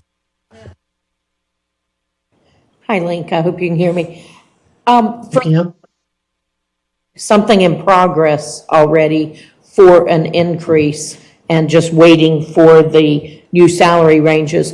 Will HR be reaching out to them, or do departments need to reach back out to HR to kind of kickstart those? So if I understand your question correctly, your unit perhaps has been waiting for the new ranges before they initiated an action. Is that what you're saying? An action apparently had been underway and was advised that it needed to wait until after the new ranges were in place. And so I just wasn't sure. And it's not my department. It's a discussion I had in relation to employee forum. Okay, very good. Number one, I would encourage the department, the unit, that HR team, the HR officer, to reach back out to central HR to get that process started again. And in addition to that, we've also, our class and comp team and our EHRA, our soon to be EPS HR team is also doing some outreach to those HR officers about those pending sort of actions. So I think it's going to be a dual partnership there to get those things moving. All right, I'll keep an eye on the chat. Yeah, we have one more question, Linc. Hey, Linc, Teresa Silsby, how you doing? Wanted to ask you, the ranges that have been placed, I know you mentioned the web or website and systems updates for the terminology, but do you have any idea when the ranges will be updated on the HR website for the new band ranges? Yeah, they should be put up this week, if I'm not mistaken, but they have been uploaded into Connect Carolina. Okay, and one secondary question to that. Becky had mentioned that we did know no funding was coming with the increases. However, there would be some mandatory increases if there were any people below the new minimums. Do you know if we had people that were below the new minimums and how those will be handled? Yeah, we actually did not have any below the minimums that I recall, and we took a look at that. So I think we were pretty fortunate in that regard. So yeah. Thank you. All right. Moving on. The ranges are up. Thank you, Stephanie, for finding those. I knew that they were working on to get them up, but they are up. It's performance management season again, and we're closing out this current performance cycle. Communication, I believe, went out today, which offers a couple of webinar opportunities called Setting the Stage for a Successful Performance Conversation. We have one that is focused for employees who are performance eligible, meaning that they would have an evaluation done on them. Those two sessions are on March 19th. And again, this is in the email that went out, March 19th from 2 to 3:30, and Wednesday, March 20th from 10 to 11:30. And then we also have a similar webinar, but it's designed more for managers. And those are on Tuesday, April 2nd from 2 to 3:30, and Wednesday, April 3rd from 10 to 11:30 a.m. So it's pretty exciting in that regards. We're trying to provide some additional resources for not only employees, but also managers as we get ready to get into the evaluation season moving forward. So those are my main updates, but I know Jessica is there with you in person. So I'll keep an eye on the chat, and we'll be happy to address any other questions that come in there. But otherwise, I will turn it over to Jessica. Excellent. Thanks, Linc. Jessica will do some quick updates for wellness. All right. I have negative time. Can you hear me? All right. Before I jump into what we've been preparing for the past several months, I do want to take a moment to address the mental health resources that are available to you that came up earlier in the meeting. I did hear you, and so let me know what you're looking for as far as resources. I oversee our employee assistance program. I feel like everybody here is aware of that resource, what it is, what it covers, but I'm always happy to answer any questions, to present to your coworkers on all the resources that are available for mental health. But just to briefly review that, EAP is available to employees 24 hours a day, 7 days a week. It's available to permanent employees as well as anyone living in their household. So those people have a significant role in your mental health as well. So they have access to those resources as well. And you're allowed 3 free sessions per issue per year. That could be an in-person visit. It could be a telephone or virtual visit. They do not need your health insurance information at that point. If you need more than 3 free sessions, that's when you would share your health insurance information. But this is not processed by your health insurance for those first free sessions. So know that that renews with each new issue. It could be grieving for one. It could be a work site issue for another issue. That's 3 sessions per issue per year. That's probably the most confusing thing about the EAP program. But again, do let me know if you have any questions. So outside of EAP, next week is a very important week for total well-being. We've been planning our annual event that we hold during spring break every Wednesday. I left you some posters up at the front. Please take one. There is not enough for everybody, but I hope that they are all gone by the end of this meeting. Do come out and see us. It is Wednesday, March 13th from 11 to 2 in Fetzer Hall. There's supposed to be free parking in Cobb Deck, so I'll make sure that's working. I didn't want to utilize one of the questions. There are lots of questions for her, but free parking in Cobb Deck. And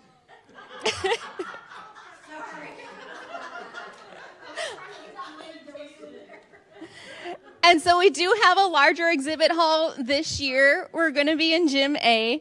But we do have over 70 exhibitors, so a few more people joining us this year. Some new things happening is you'll have the opportunity to practice hands-only CPR. I do encourage you to take advantage of that just to get that practice in if you should ever need it to save a life. There's also going to be some new things like some healthy beverage samples, ginger-based. So check that out, an anti-gravity chair, and then we'll also have blood pressure screenings and opportunities for some mindful coloring in the exhibit hall as well. One of our new features, which we're hoping that will attract the masses this year in controlled amounts, is we're providing free pizza and a free open salad bar for employees. That was made possible by a generous donation by TIAA, one of the sole supplemental retirement vendor. So they will be there. There are going to be lots of representatives in the Gym B behind the main exhibit hall. But pizza, there will be 4 options, including a gluten-free option and an open salad bar throughout the whole event. And the pizza will be coming every 30 minutes. So if it runs out, there will be more on the way. Some things that we're doing is we're adding meditation space to our fitness room. So we always have fitness classes. We are adding 2 sessions for 20-minute meditation sessions because the goal is, or the message this year is total well-being from the inside out. So you have to address all of that. We'll have those campus recreation tours. We'll have 2 cooking demos. We'll have dogs in the lobby, 1 at a time, some pet therapy dogs, and we'll have a wonderful, energetic jump roping performance by the Bouncing Bulldogs. If you missed it last year, it's at 11:30 this year. Do not miss it. It is a ton of fun and very engaging. And for those who were lucky enough to get a chair massage appointment, congratulations. There is a waiting list for that. But a little secret to you, there is going to be a chair massage exhibit in the exhibit hall, so get there early. We're not managing their appointments, but they'll have a scheduler for you to sign up and you can get a seat there for a brief chair massage. Also know mammogram scheduling is extended through UNC Imaging, so they're going to start offering some employee mammogram schedules this Saturday starting at 8:30. They also have extended schedules on Monday and Thursday next week. That information is all on the Expo website, which I hope you have visited, and it's also on the poster. In addition to our very, very busy in-person day, we have a week full of virtual events. I encourage you to check that out. We'll have at least 2 virtual sessions every single day. Sessions vary from fitness, education, meditation sessions, and information sessions, such as EAP, the child care scholarships, and how to save with spot pet insurance. We're still continuing with our regular program throughout the month, and we'll have our Wellness Wednesdays today and on the 20th about grief and loss and eating healthy on a budget. And then changing topics, also in March is a very busy month. On the 18th, we have our Miles for Wellness Challenge that kicks off. UNC-Chapel Hill has done a phenomenal job of participating in that. We have over 400 participants these days, so we've grown significantly over the years that I've been here. So I hope that program continues to grow and that you do take time out of your day, even if it's 30 minutes or less, to get out and take a walk, either by yourself, with some music, or with a coworker, even better. Governor awards are open. Please nominate a fellow coworker for a statewide recognition governor's award that stays open through mid-April.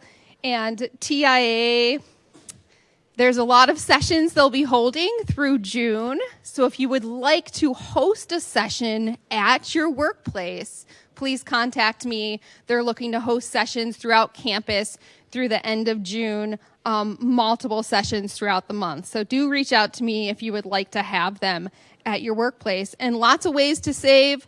We're going to have a lot of discount people at the Employee Expo. So check out the resource fair, and there'll be designated hashtags on the tables that offer discounts.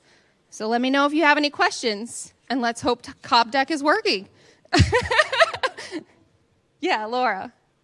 Thanks for all of this, Jessica. I have a really burning, important question. For those of us who volunteered, what color is the t-shirt this year?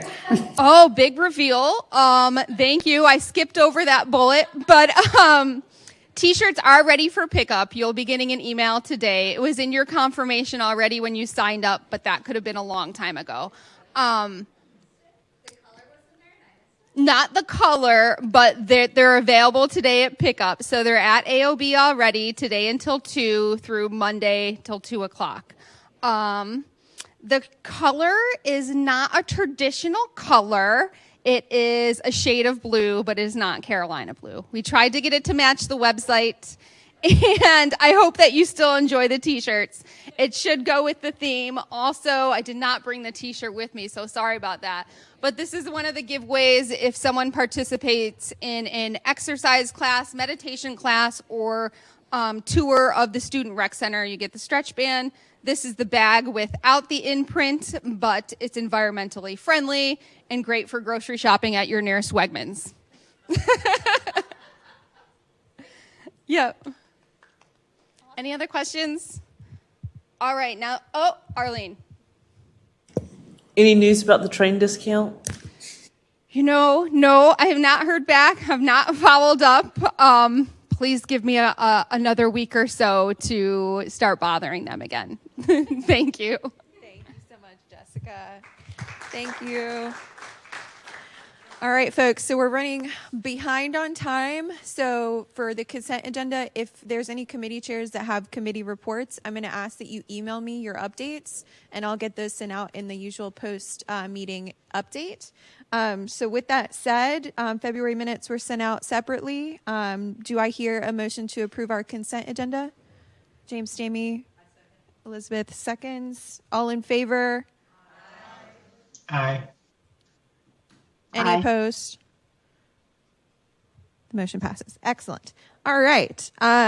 Old business. So we talked a little bit about a few months ago, the University Managers Association came to us. They have been struggling for a little while with membership and with folks not being able to spend some time on the very important things that the University Managers Association works on. And they saw how we throve during the pandemic. So they thought that it might be beneficial for everyone that the Employee Forum and the University Managers Association merge our efforts. So with all of that said, we put together a proposal with the help of the University Managers Association of what that would look like. That proposal got sent out to y'all separately for your consideration. I hope you've had a chance to read it. I'm not going to take a chance to read through all of it here. I do want to give a chance for maybe LE, and I don't know if Nataya or anyone from Recognition and Awards are here. Charlie's on the call. Okay. So if either of y'all want to kind of say a few words about, because the two biggest committees that would be impacted that would fold in some of the work UMA did would be our Education and Career Development Committee, which may change names as a result of this merger proposal, as well as our Recognition and Awards Committee, which would fold in the University Managers Association Awards and the ULED Award that's hosted by HR. So Ellie, do you want to start? Yeah, so just some background. So we met with the existing board members, some of which are actually members of the forum, about this issue back in August, and decided that we could put this forward. So I will let, unless they don't want to, talk the awards folks talk about the awards, but the other big part of the UMA work is professional development programming. Many of you have probably participated in those, especially during COVID, when they waived membership fees and had really successful online virtual programming. So the Education and Career Development Committee has agreed to take that on and try to continue that programming. The other sort of a nod to the UMA, but also addressing an ongoing issue that we have at this university and everywhere about the word manager isn't necessarily inclusive or representative of leadership on campus. And so that's something that they had been dealing with in their own body, and something we've touched on too. So as a result of that, we suggested that we could rename the Education and Career Development Committee, I think, the Leadership Education and Career Development Committee, but to acknowledge this merger, but also the bigger issue of that we want to support leaders and aspiring leaders of all types, not just people who manage or supervise other people on campus. So yes, I can just quickly touch on the awards, which is the other part of this. The UMA has a Manager of the Year award that is quite popular and important, and so that has been folded into the forum, and the awards committee will read those applications, and as well as the I'm going to forget. Thank you. Outstanding Encouragement and Leadership Award. Yes. I'll put it in the chat for you. Wonderful, thank you. That award was given with the support of OHR, actually, and so a member of that group that I'm going to forget the name of, that Linc mentioned earlier, will sit on the awards committee while those applications are being read for the OELD award. Okay, so now with that great primer that Ellie gave us, I think I'm correct in how we're going to do this. Jacob, correct me if I'm wrong. So I want to hear a motion in a second to consider this merger proposal, and then from there we'll opportunity for folks to ask questions and have discussion, and then we'll take a vote. From after that vote, if this passes, this will get sent back to UMA, and their membership is going to vote on whether or not they want to adopt and actually merge with us. So we're leaving that in their hands. If they want to do it, great. If not, that's up to them. So that's kind of the trajectory here. So do I hear a motion to consider? James Stamey moves. Do I have a second? Teresa? All right. Any discussion on the UMA merger proposal that is before the body? Sarah? I just have one question. The merger kind of plays on the willingness of the university to continue budget-wise and merging the budgets as well. So if the university says this is no longer an existing organization, we're not going to support it, even then, does none of this happen? I have pretty strong faith that we will get support from leadership in order to maintain these things moving forward. I mean, UMA does have a pretty significant, I can't remember exactly the amount of money that would come to us to support it in the next several years, but I think that there's definitely support for continuing that if we run out of that money. So, great question. Any other questions, comment? I just wanted to highlight the part of the proposal here. We will also be highlighting the organization, the history of the UMA on the Employee Forum's website. It is a rich and important history, so yes, that was an important piece for us. We didn't want it to seem like the Employee Forum was like eating this organization. They came to us with this and felt like this was a great collaboration and that UMA couldn't move forward in the current environment. So, yeah. Charles? Yeah, can I say a word or two? Yes, Randall, please. Randall is one of the is an Employee Forum delegate, but is on the UMA board and brought this to us. So thank you, Randall, for doing that. But go ahead. Absolutely. So the UMA, I appreciate Katie, both you and Ellie, given the background, and I'll try not to say too much, but the UMA has been in existence since the 1980s here at the university. When COVID hit, we weathered that storm quite well. We, instead of having in-person professional development, we changed to online, so we were doing them via Zoom. We really have invited all. I mean, it's really a bit of a misnomer in terms of, if you look at the name University Managers Association, our events were open to all. You didn't have to be a member and you didn't have to be a manager. And we really, Ellie used this phrase, we really got to the point where we were advertising our events to both leaders and aspiring leaders. So it's been very open. What really, and so when I joined the UMA back in about 2018 or so, we had about 12 board members at the time, and we've been functioning at 8 to 12 board members, including through COVID. But when the Great Resignation hit, that's what did us in. And I really wanted to speak up when the Chancellor was speaking, but there were so many other people representing so well what has happened with with all the people challenged with all the extra work they're taking on. But that's really what killed us. That the Employee Forum has been incredibly resilient and weathered that storm really well. We weathered COVID well, but we did not do well. We went down to, in the end, we're at 3 board members right now, and our efforts to get additional board members just have failed. And so that was a big impetus. So that the 2 things that we thought we were doing really well have already been described by Katie and Ellie, but those are the things that we thought these should survive in some manner. And we felt that the Employee Forum was the best manner for those things to survive. Okay. Well, any final comments, Charles and Jacob? I was going to say, can you just make sure, my request is just to make sure that the administration is going to ensure there is funding that comes to the Employee Forum, because I know the budget has been reduced from when I was chair.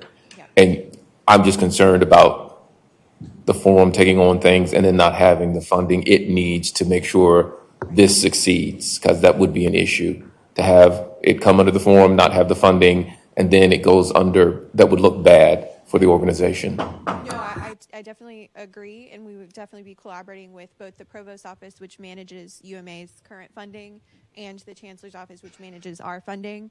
And like I said earlier, there is an amount that UMA has in its existing coffers that would transfer to us to support these for at least the next probably 5 or 6 years. I have not seen the exact figures, but I'm fairly certain. And yes, we would definitely collaborate with the administration to make sure that the funding continues. Jacob. I suppose my one question, and this is just more of a general broad one, is where are these awards presented? Are these University Day awards? Are these, and if only just because, I mean, I'm pro this, I'll be upfront about that. I'm just curious about just kind of the additional non-funding support that these might require. This will be during our peer recognition awards process. So it'll be the same kind of consideration process, same nomination window, same readers that would consider the awards and all that kind of stuff. And then we present them in June of every year at our in-person meeting. So, yeah. James, and then we have to move to a vote. Question is, how will this affect, like, the chair positions, other positions? Are they're going to roll in and be just like regular delegates, or? They wouldn't be delegates per se. They could join whatever committees of the employee forum they want, just like any employee at the university can. They could run for delegate positions. We have elections coming up in April. That's a plug for everybody if you want to make sure you nominate yourself if you're rolling off. But as far as the officer roles, that's what I'm asking. The officers of the UMA? Would they be running for forum officer roles? They, just as any other employee, they could run for an officer role of this body, of any body that they want to. They're not going to fold into our organization. Their membership is not going to, but they could join the employee forum just as any other staff member across the university could. Yeah. Okay, with that said, I'm going to call the question. All of those in favor of passing the proposal to merge the University Managers Association and the Employee Forum, please say aye. Aye. Aye. Aye. Aye. Any opposed? Any abstaining? Okay. The motion passes. We will be sure to pass this along to Randall and the others in UMA. Jacob is making sure that we have a quorum. I think we're good with the number of folks we have on Zoom. Thank you all for your consideration of this. I want to make sure that UMA continues moving forward in the work that they do. So this will be a great opportunity for both organizations, I think. Given we're out of time, I'm going to table the proposed resolution that is in new business. And propose that we bring that forward in April. April is Sexual Assault Awareness Month, and that's the month we usually pass this in. So we usually try and do the first reading in March and the second reading in April. Given we ran out of time, we will simply have to do it on first reading in April and potentially, if the body is amenable, suspend the rules to pass on first reading. So with all of that said, just a couple announcements. We do have a Vice Chancellor Representatives meeting next week on the 14th. I think the deadline to submit questions is this Thursday, tomorrow by 2 p.m. So make sure you submit the Qualtrics questions if you want to attend that meeting. Yeah. Any other final business anybody wants to bring forward? Correction on what the Chancellor said. The women do not have a game today. They play tomorrow at 1:30. It's important information for sure. Okay, do I hear a motion to adjourn, folks? Any opposed? We'll do it by acclamation. All right, we are adjourned. Thank you, everybody.